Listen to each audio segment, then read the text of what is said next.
Jersey, and possibly New York. How the eldest daughter met Dr. Michael O'Toole, I don't know.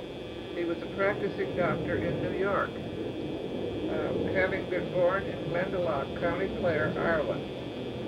During the... You're getting that book a little high now, Mom. What's that? The book is a little high. Oh, okay. Yeah, that's better. Huh? Okay. Dr. Michael O'Toole. He was a practicing doctor in New York, having been born in Glendalough, County Clare, which I've already said. During the potato famine in 1849, when people were starving in Ireland, he was rescued by a wealthy family in England, who sponsored his medical education,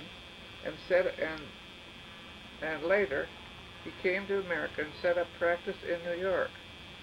He also went to New York University at this time to practice his specialty, which was eye, ear, nose, and throat. He had started doing that in New York. Dr. O'Toole and Muzz's sister Ellen were married in New York. Their daughter Nellie, Eleanor, was born around 1868. About 1869, Ellen died in childbirth, and also the baby was the second child. Dr. O'Toole and Dr. O'Toole left his baby daughter with her young Aunt Louise and her family. Their mother died sometime in here. Dr. O'Toole left for Europe and for 4 years or so studied in Vienna, University of Vienna, specialized in nose and throat.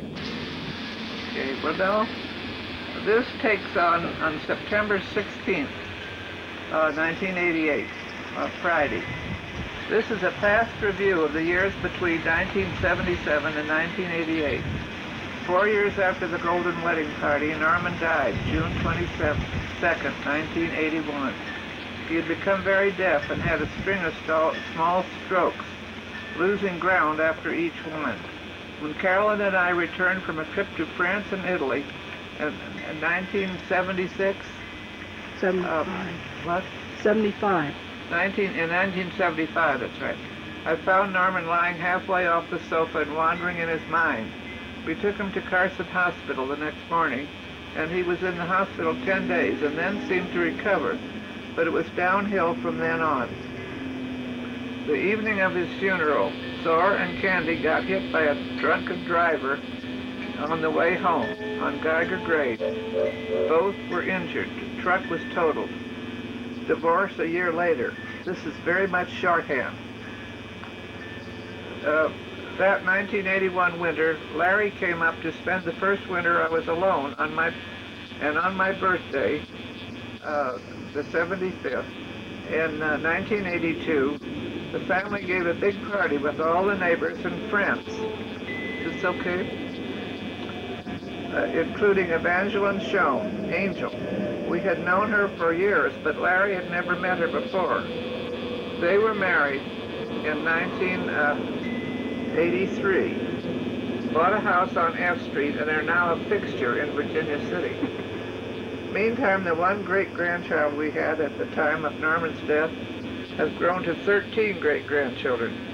6 were born in 1984, exclamation point.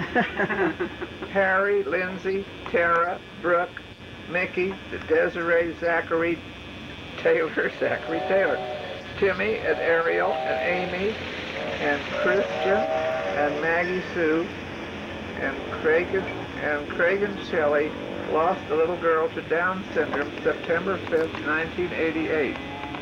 She died September 9th, 1988. So much else has happened since I first wrote in this journal.